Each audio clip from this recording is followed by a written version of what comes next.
It will definitely have a stronger foundation built.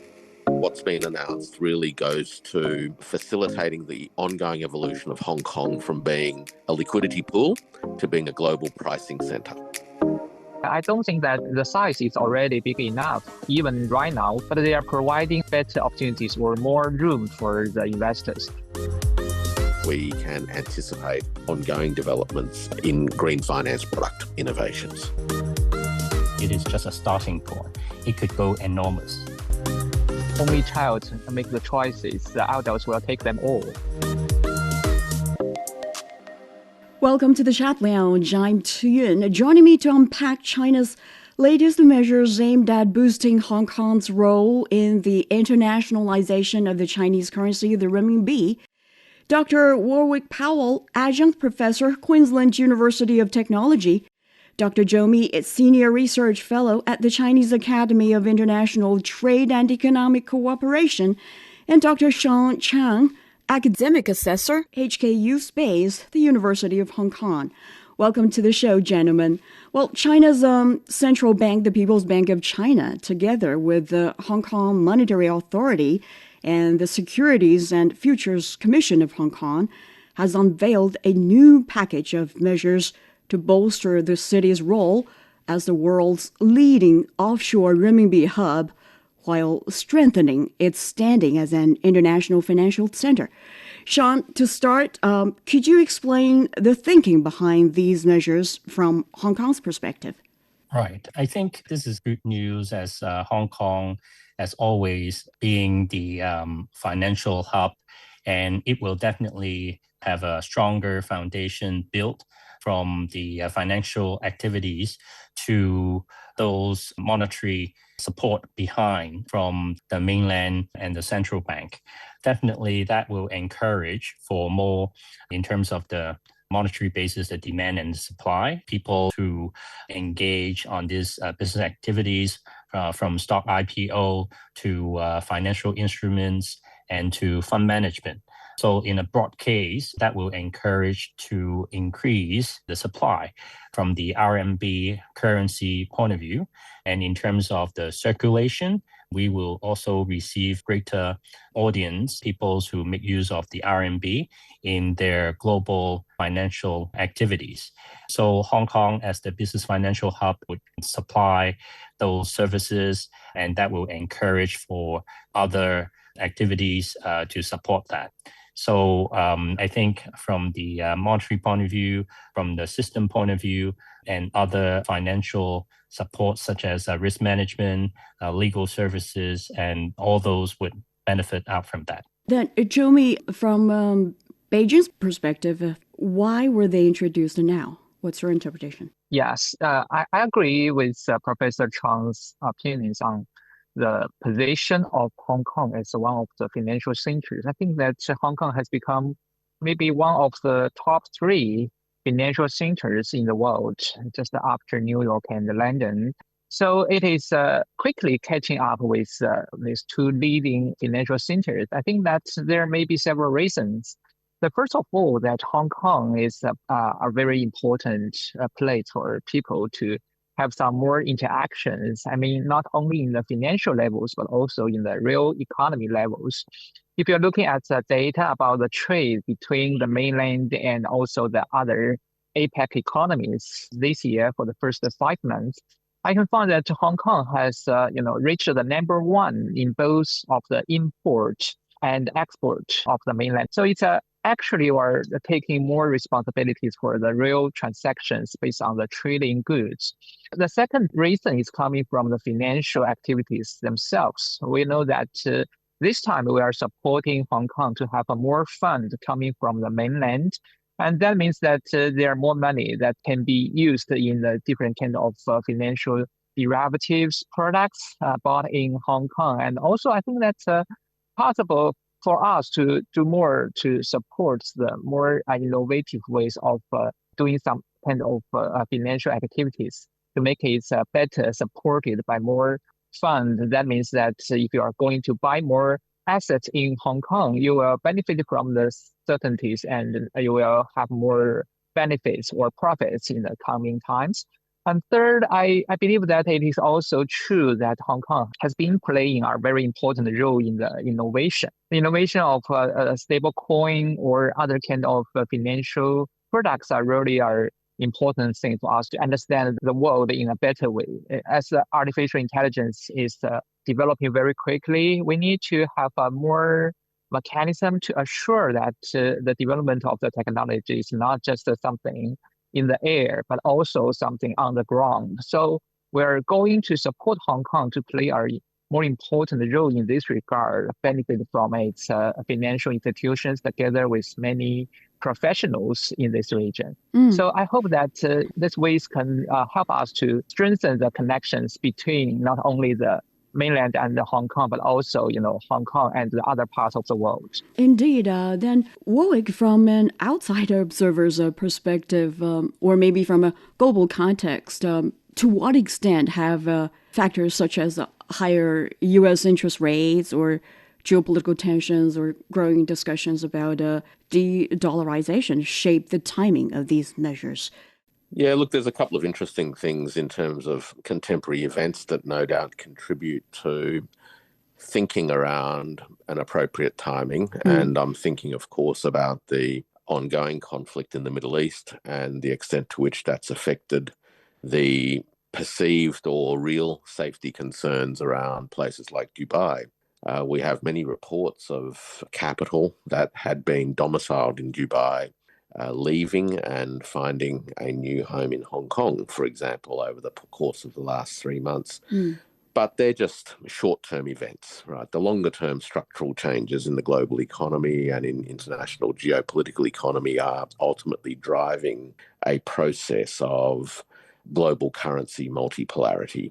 There's no doubt that the sanctions regimes that have been imposed by the United States and other Western allies of the United States has accelerated the use of national currencies as part of settlement systems. And as that expands, unsurprisingly, holders of non-US dollar assets are now exploring ways in which they can deepen and broaden the markets for financial instruments and financial products.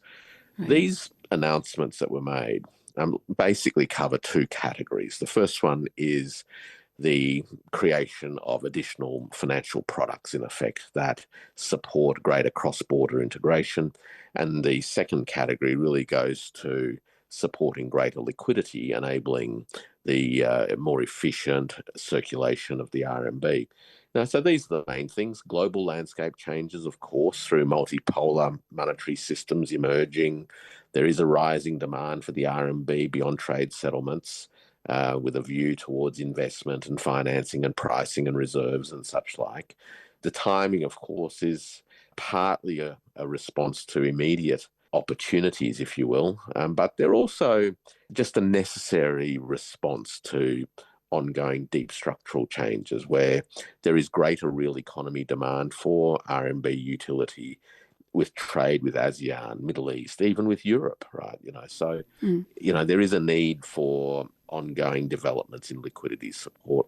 Hong Kong, of course, where else? It handles over 70% of global offshore RMB payments and clearing. Right. Deep liquidity pools, common law systems, international connectivity, institutional bridges and technical bridges between the mainland markets and global markets. This is a very natural, ongoing extension of a sound, structured, considered, stable approach to building a strong financial system for the People's Republic of China on the one hand, and for that to play an important international role on the other hand. So you're saying that compare with other financial hubs in China, for instance, Shanghai or Shenzhen, Hong Kong's got some unique position there, right, when it comes Absolutely. to... Right? Yeah. It's got a broader international investor base. The legal framework's different, and it's one that many companies and organisations outside of the mainland are more familiar with. And English, a predominantly English language environment, obviously functions well as a lingua franca for participants from many different countries coming together. And of course, it has well-established global linkages, right? So the networks and the relationships that already exist, that have been embedded in Hong Kong for many, many decades, are part and parcel of its foundational architecture. These are the resources and the assets that Hong Kong as a place brings to the table. It has, of course, as previous speakers have mentioned, been at the forefront of financial services innovation, whether it's cross-border risk management, insurance products, and of course now stable coins, right? So, Hong Kong brings with it a whole bunch of attributes based on its own history that stands it out from some of the other centres on the mainland. This has been the Chat Lounge. We'll take a close look at some of the key measures after the break. Stay with us.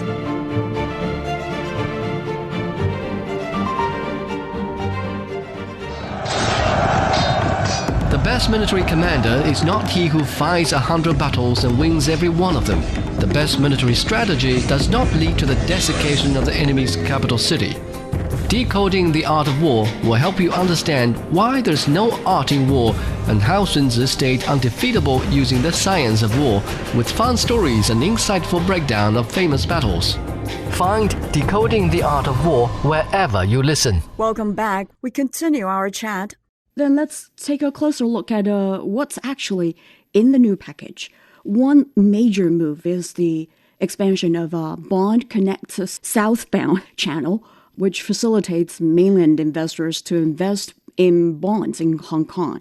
And the annual investment quota has been raised from 500 billion yuan to 800 billion yuan, or 118 billion US dollars. And at the same time, the range of eligible products has been broadened to include repo transactions, Hong Kong dollar bonds, RMB-denominated bond products, and even Macau's bond market. Then, Zhou Mi, what's the significance of this expansion? Well, I think that the significance comes from the real demand of the market. Well, I don't think that the size is already big enough, even right now, for the demand for the domestic investors who want to invest in different choices. But they are providing a better opportunities or more room for the investors. Based on this market size, that the enterprises or the companies can make a better design on the possible portfolios of the financial investment. So in this regard, the market is really an important thing for the investors or the companies to design some products that can be effective, can be attractive, can be profitable for the possible investors. And second, I think that Ripple transaction is also trying to balance the two important profits nowadays and in the future. I think that is a kind of a very important reasons why we are going to invest in the financial products, because they can help us to offset the future uncertainties. Well, China, is now one of the most stable and more promising economies in the world. But I think that we are still trying to grasp some more opportunities as one of the facts that if you are going to balance the profits together with the risks, you may sometimes meet the dilemma that sometimes you want to have more profits, but you will have to face more uncertainties or risks. So on the other hand, if you are going to try to reduce the uncertainties, maybe at the same time you will lose some profits. So the investors have different intentions or habits. Some of them are really want to have more profits. They are going to take higher risks. So we can provide the investors more room for them to do the choices to try to find the suitable portfolios, or at least to put some of these investments in their baskets. So this is an important thing for us to deal with that, because as one of our concerns right now to solve the problems of the not enough investment opportunities in the mainland, we are really trying to open better and open wider.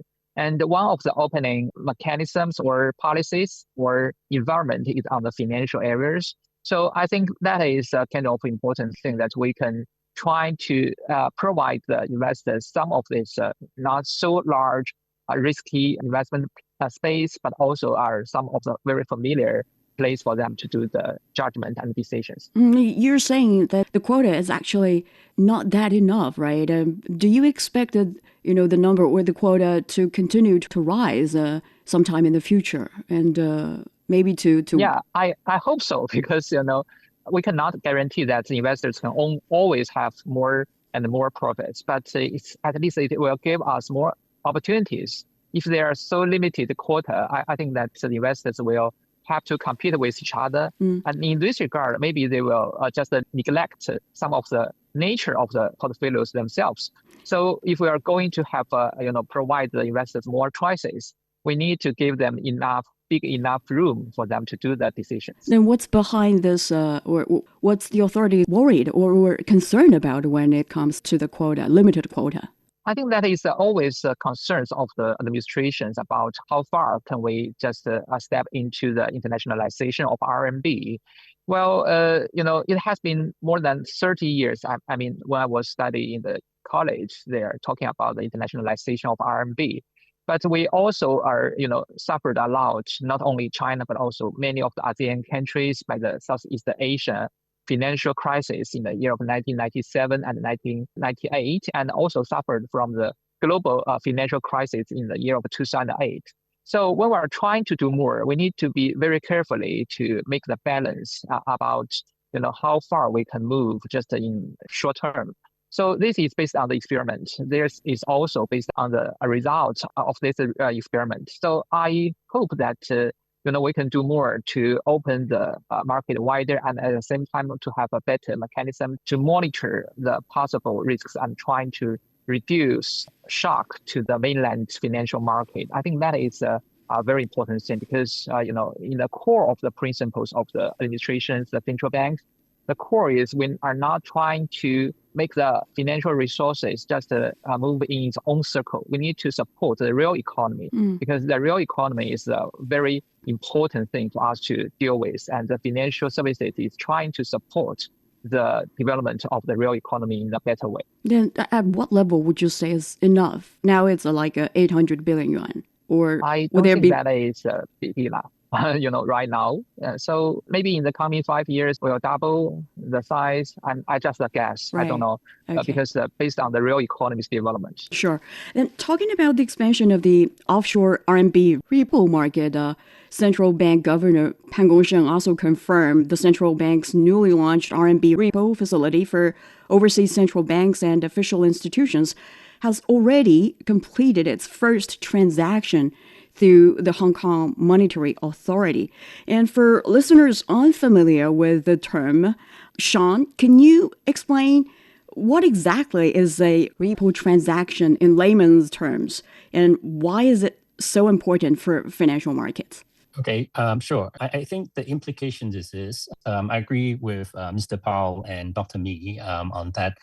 By deepening the RMB transactions, in that case, there is a need for the repo market because for smoothing out the transactions to provide the underlying liquidity. The repo market is important. Hong Kong dollars is convertible and exchangeable with global currencies, the G7s. And through the ripples, the RMB versus the Hong Kong dollars or the US dollars, that will definitely deepen the RMB access the global market. So what's the HKMA, the Hong Kong Monetary Authority?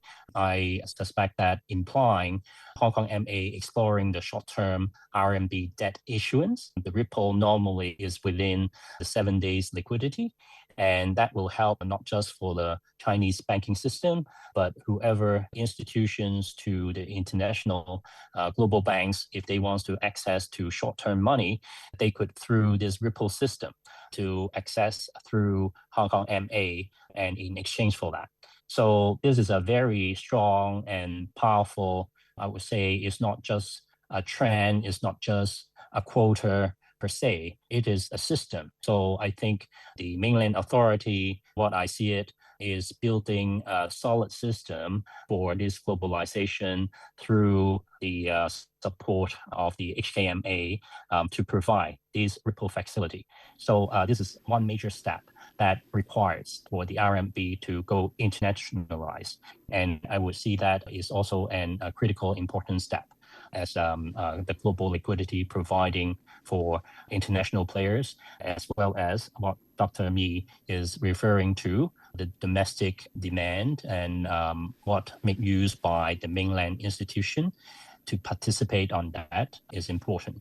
And if you're referring to the 800 billion yuan quotas, it is not a ceiling. So I would say, I suspect that it is just a starting point. It could go enormous because what we're looking at here is more than $30 trillion of China GDP. And this could go as far beyond that number. Yes, we understand this repo facility is important, like you've already explained. But how it actually works, or why is it important itself? I Googled, it says in layman's terms, it's like going to a pawn shop. You hand over an item, something like a watch, in exchange for quick cash. Right, continue, please. Yes, it's a liquidity facility. So I think for the interbank market, for all those financial instruments, our Ripple market is almost a necessity. So people not just to borrow bond fixed income for long term, and sometimes for the funding requirements, for the short-term liquidity, for the margin, they require the Ripple market to support the short-term liquidity system.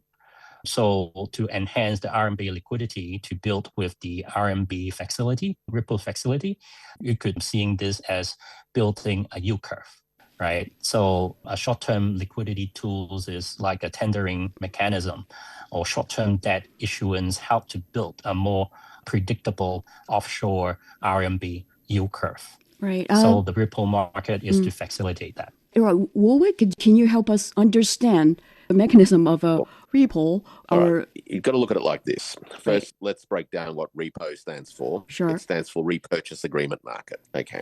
So that's the first thing, right? It's a market for the buying and selling of things, but it has a very particular set of characteristics.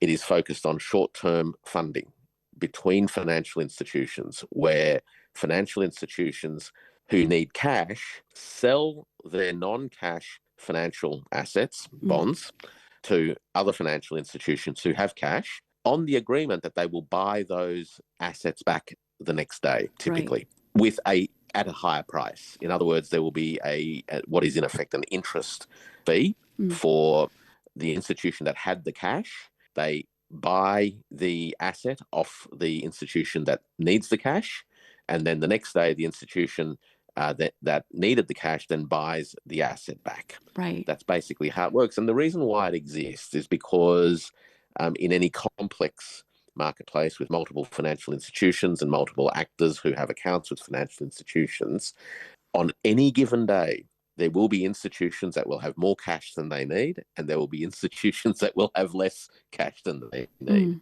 And this is a way of ensuring that the institutions can settle the accounts that they need to settle, et cetera, et cetera. Right.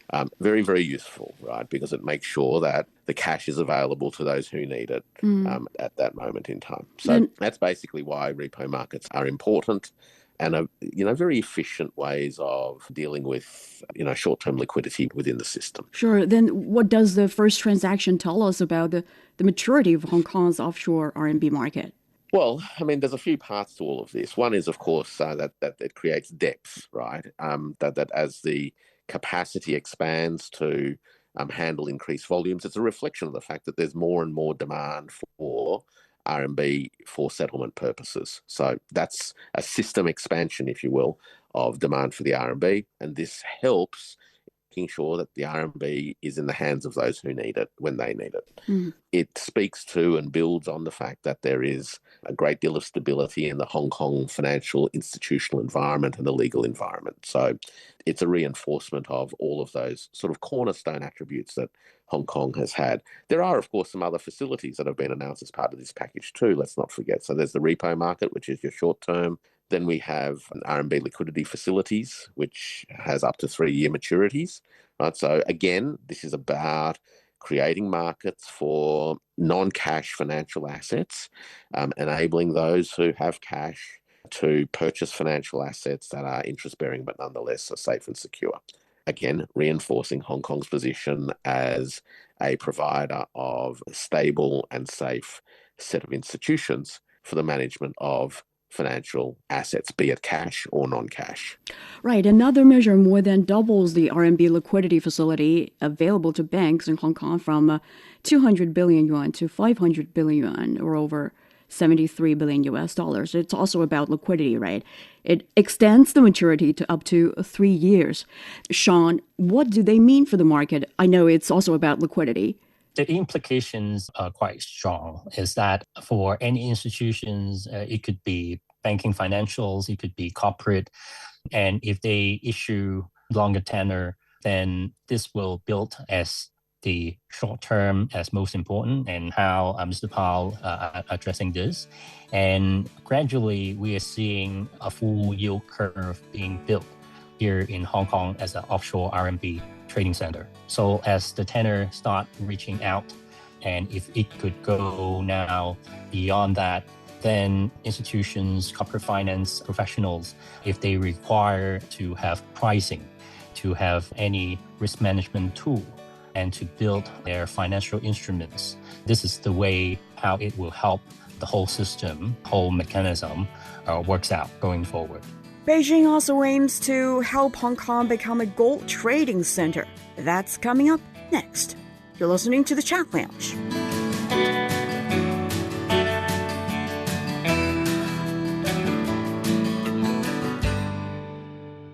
From the refreshing cup of tea that starts your morning to the paper that you write on, the roots of many familiar parts of modern life can be traced back to ancient ideas. Join us on Made in Ancient China and discover how ideas born millennia ago became some of the world's greatest treasures. Made in Ancient China brings you stories of human ambition, inspiration, and connection. Now available on all major podcast platforms. Welcome back to the Chat Lounge. We continue our discussion on China's latest measures to reinforce Hong Kong's role in RMB internationalization. So far, what we talked about is about liquidity, but another eye-catching initiative Beijing is supporting for Hong Kong is for the city to become an international gold trading center, including the exploration of RMB-denominated gold products. And Hong Kong has already launched a central gold clearing system and resumed U.S. dollar gold futures trading, with RMB gold futures also under consideration. Zhou Mi, why has gold become part of China's RMB internationalization strategy? Well, in last year, there are so many discussions about the gold transaction because gold is becoming more and more expensive. It has created many historical records. And I think that is also why so many investors want to invest more in that kind of treasuries. But this year, they are facing another trend. Some of the worries coming from maybe it's overvalued about its prices. So there are still a lot of concerns on that because so many people are having more positions in that kind of treasuries. So I think that when we're trying to discuss about the internationalization of RMB, it is one of the very important indicators, is that whether it can be transacted or it can be used as one of the labels tools to measure other assets prices. So in this regard, I would say that gold has become one of the hottest assets in the world. And if we are going to support Hong Kong as one of the financial center, we need to give it more kind of the rights of the pricing about the different resources, especially the very important assets like the gold. So we know that Hong Kong has many advantages, and one of them is that Hong Kong has free mechanisms about the policies of international trade. It has almost zero tariffs on almost all the goods coming in and out. So when we're talking about the transaction of the gold, it's not only about what we have in the banks about the digital numbers. Sometimes it's also about how can we fulfill, the settlement of these demands. So if Hong Kong has become one of the very important international financial centers, I think that maybe in the future, we can hope that Hong Kong can also be a place for us to make all this real gold to be transactioned and also be stored or be transported. So these are the advantages of that. And when the gold is about the real transaction, I think that it should be nearer to its important market as mainland. So everybody know that United States is still one of the largest countries who has the real gold. But there are also a lot of not so promising or not so good practices of the U.S. government. Maybe in the future, I don't know if all the gold is put in the United States, whether there will be some more risks for us to fulfill, the real transactions. So if we are going to support Hong Kong as a financial center, maybe it has more benefits and advantages in this kind of very important metals for the transactions. Sean, do you have a different opinion when it comes to the purpose of setting up such a gold trading center in Hong Kong? Is it more or less about liquidity or anything else? Yes, I think, again, the implications can be very broad. As we know, the China Central Bank's reserve is more than 2,000 metric tons of gold reserves. And imagine that apart from the paper gold futures, physical gold exchange is also quite a great deal amount of transactions that we're seeing on a daily basis. If gold can be cleared out from the Hong Kong system, and if we also able to help out on the RMB price commodities trading out on these gold exchange here in Hong Kong, that will also broaden up on the RMB circulations in exchange for commodities like gold. So Hong Kong can become Asia RMB commodity pricing hub. It could also broaden up the RMB base in exchange for gold. And that will have multi-benefits, both for the China market and also Hong Kong as the commodity pricing center. Warwick, how attractive do you think it could turn out to be? Oh, look, I think it could become very attractive, actually. I mean, given global uncertainties and instabilities, there are also concerns, in fact, that the Americans don't actually have the gold that they claim to have, and the ability to link the physical Shanghai gold exchange with the markets in Hong Kong, I think, could be quite an important renovation.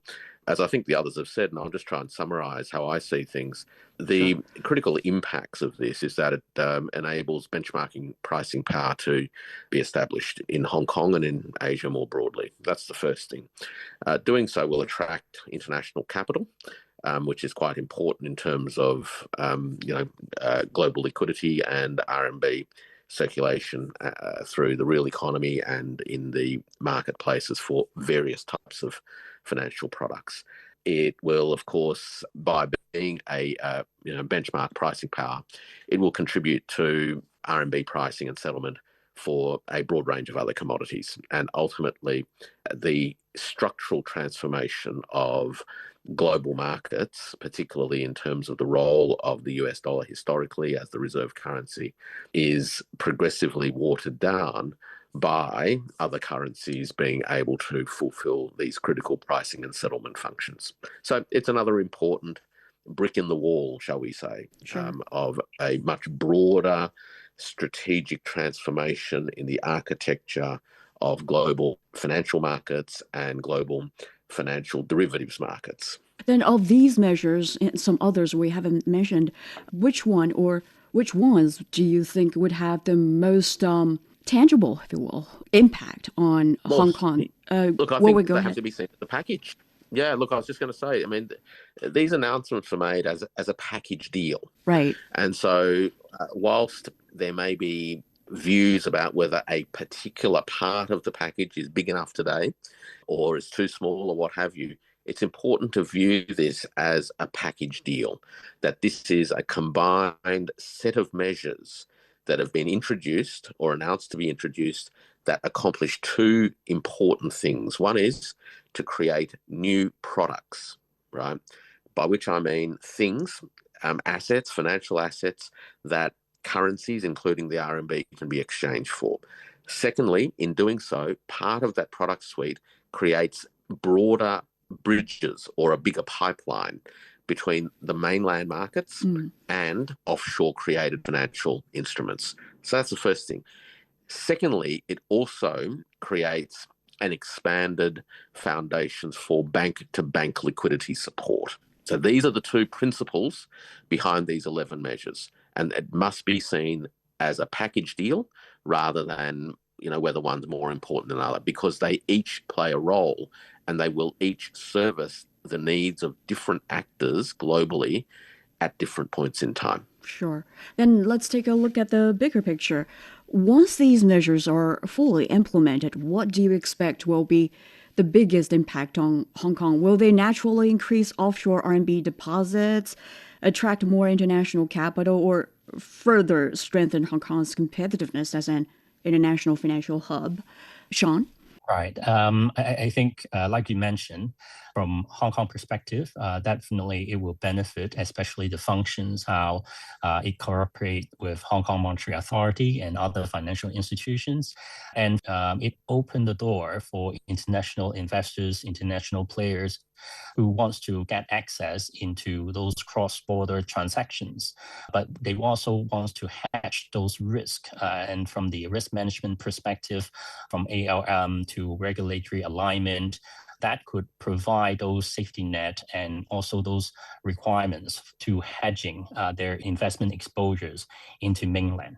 So from the Hong Kong side, Hong Kong MA definitely would expand the toolkits positions Hong Kong as the offshore liquidity anchor for RMB. And from the product innovation perspective, more RMB derivative structured instruments or sustainability RMB related types of investment that will ongoing have those innovation and institution connectivity, those southbound flows, deepen mainland or the northbound flows into mainland through Hong Kong at the financial hub, not just supporting for the regional and global, but also supporting mainland to help foreign investors to gain access on the two-way capital gateway. And last but not least, onboarding those who yet to have those learning experiences. They could, through Hong Kong, through those regulatory clarity that is close to their home country, the local jurisdiction, and that will provide the platform for them to gain access into mainland. I think all these is going to benefit not just for Hong Kong, but a mutual way, motherland in mainland and Hong Kong by itself. Right, but Zhou Mi, do you believe these measures will naturally increase or reinforce Hong Kong's competitiveness as an international financial center? I don't think that these policies are good enough to fulfill all its targets. But I want to say that only child make the choices. The adults will take them all. Right. So as international financial centers, I think that Hong Kong is benefiting not only from these real policies, the real new products or markets, as Warwick and Professor Chang has just mentioned. I want to see there maybe are two more things that we can find from these policies. So this signal is not just started from right now. It's maybe started from the Lu Jiazhui, the financial forum, also by the governor of Pan Gongsheng, and he declared that China is going to support the better financial openness. I think that is not just about the openness of the the mainland market. It's also regarding as the Great China circles, including Hong Kong and Macau. So we are able to have a better integration based on this financial openness. I think this has given the world a very important messages that the Chinese government are supporting Hong Kong as one of the main financial centers in the world. That is very important because confidence are even better sometimes compared with the real money. Well, the second is that we are not just stop there. So these policies and these new markets are really giving us a start. But what will these markets going to develop to? That is based on the interactions between the the real investors and also the markets itself. So these kind of interactions are really helping us to optimize or improving the policy to do with that. I think that in my understanding that the target is not we are just trying to copy what has been done in other financial markets. On the contrary, we are really want to find the best, suitable for us, the best financial products, the best ways of managing the risks. So we are going to support, Hong Kong to lead that way in the standards, in the design of the market, or even a systematic ways of managing the financial system. So these kind of things are really important. And the third, I talked about the technology. The technology in the financial areas are very popular we have the fintech, the financial technology, as one of the very hottest topics for the discussion, like the stable coins or blockchains or other kind of issues. We are really are trying to do more instead of just the traditional ways of doing businesses. So the risks are not just like before. We are facing so many new risks. The risks are also, the biggest concerns for the better openness. So we want to have institutional openness, but the institutional openness should based on the market, real activities and expectations. So in this regard, I would say that the central government is working with the Hong Kong government, trying to maintain these targets and trying to make it in a better way to fulfill our targets together. But despite these measures, questions remain over whether Hong Kong can maintain its global competitiveness. We'll explore that after the break.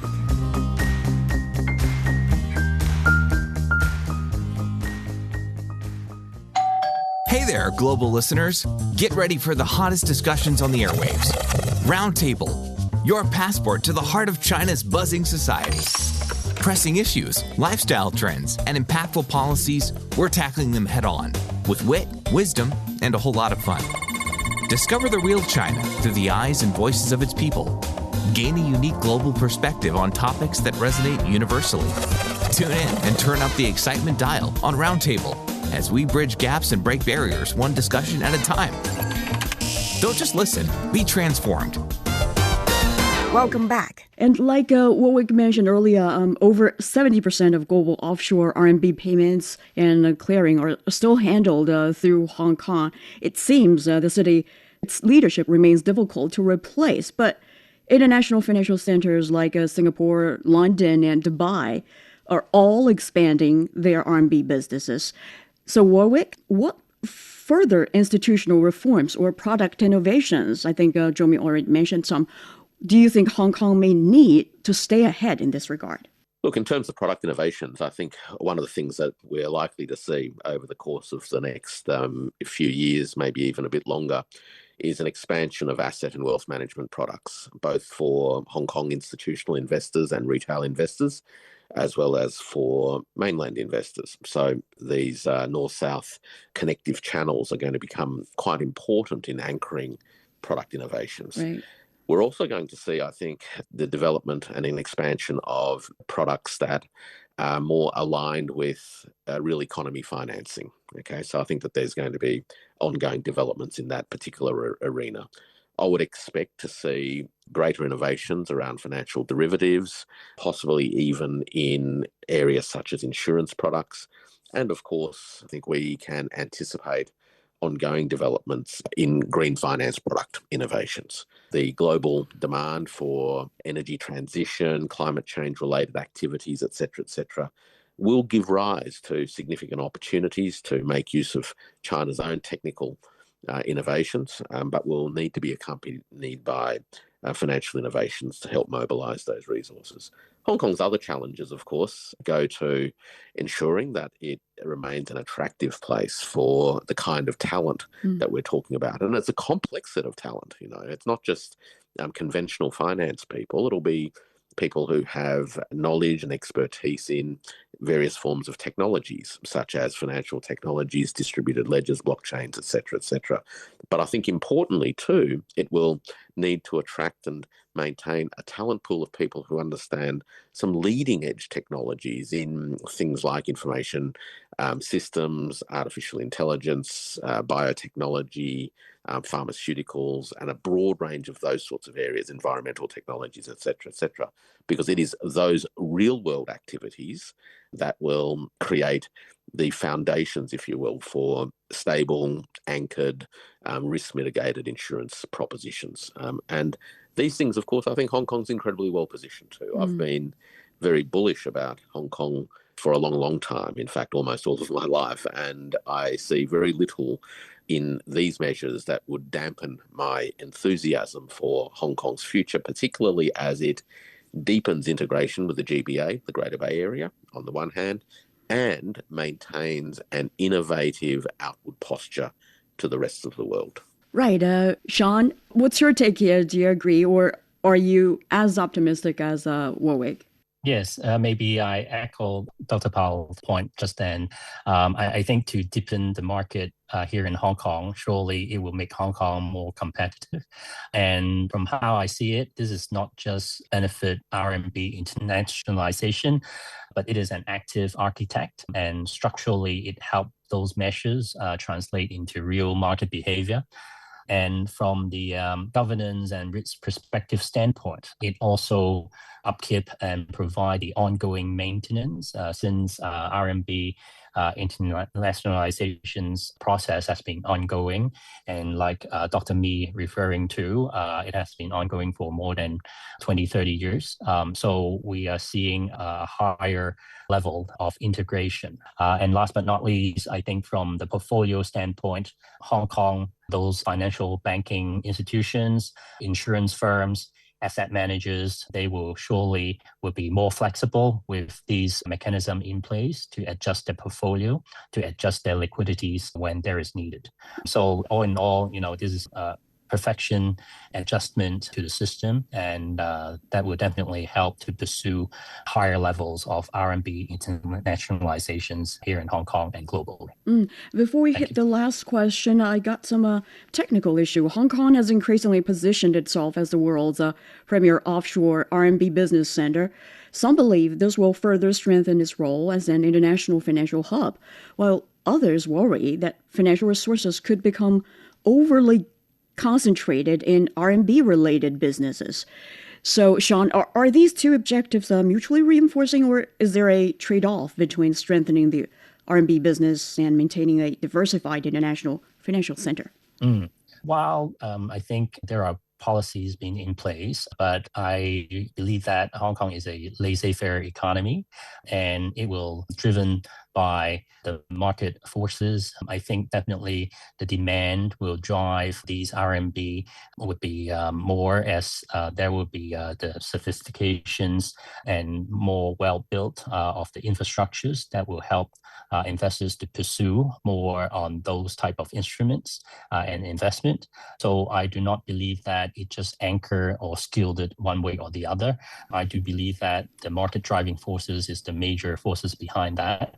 And surely, if we're looking at the trend, RMB is getting more and more popular, and it is diversifications, especially when there is geopolitical tension arise, and that will make RMB more attractive. So generally, seems you are all very optimistic about the future, but there are some people who are not so, or maybe not as optimistic as you all are.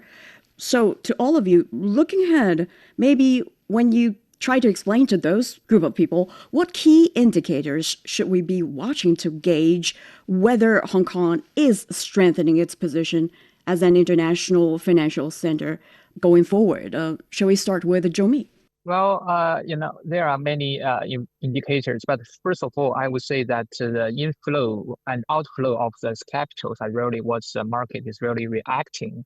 Well, if the more investors want to put their money in Hong Kong, I think that would be a very good news and signal for us to know that Hong Kong is more attractive. But if there are more capital want just flow out of Hong Kong, that would, on the negative impacts of that.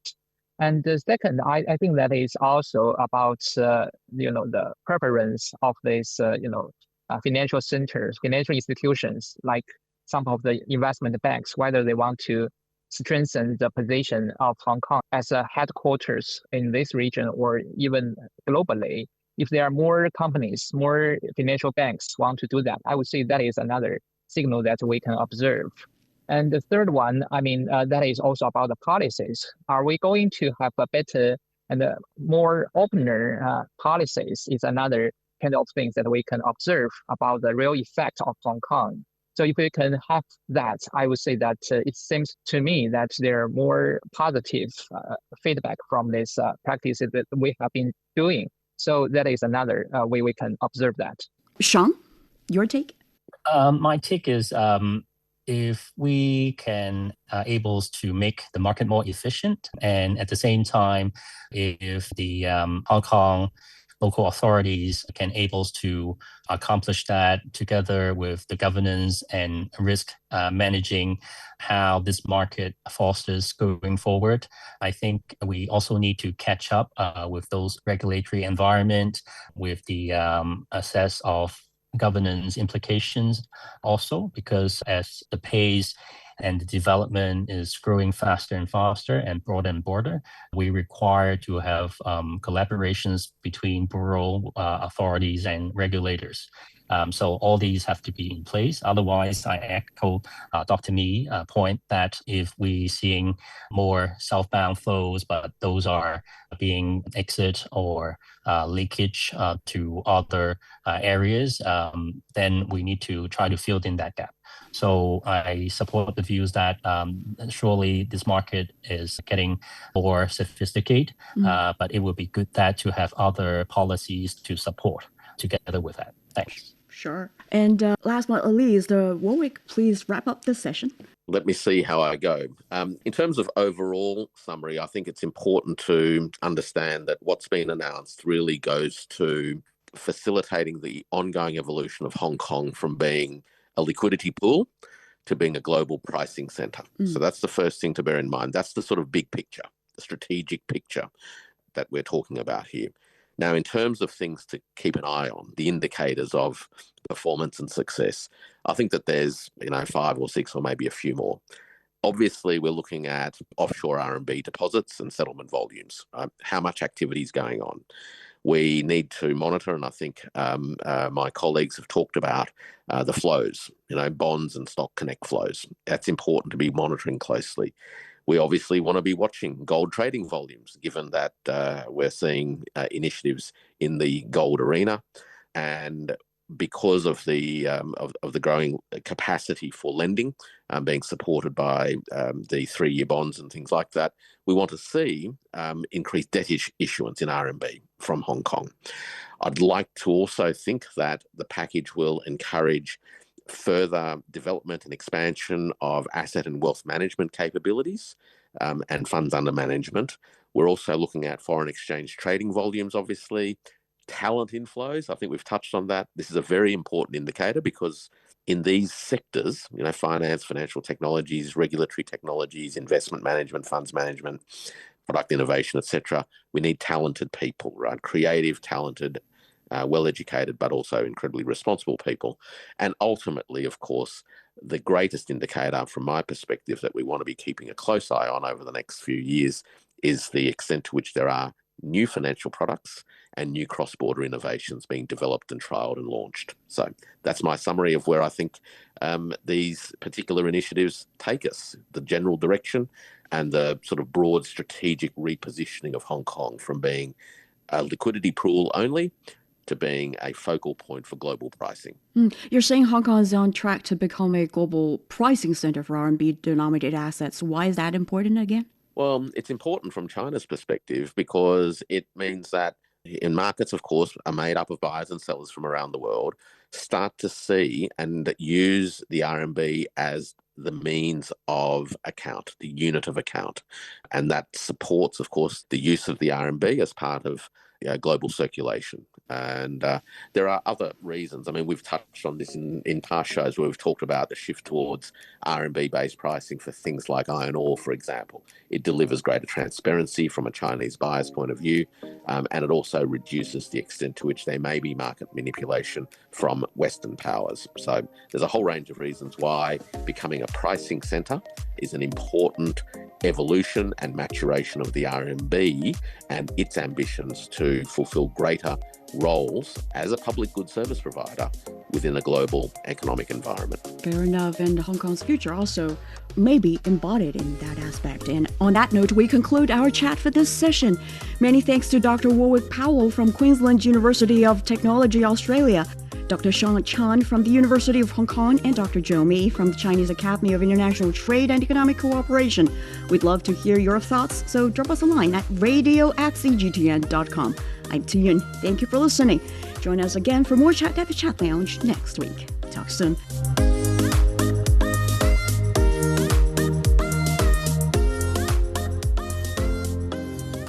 就他的眼睛里不能没有黄河。 He can't live without the yellow river in his eyes.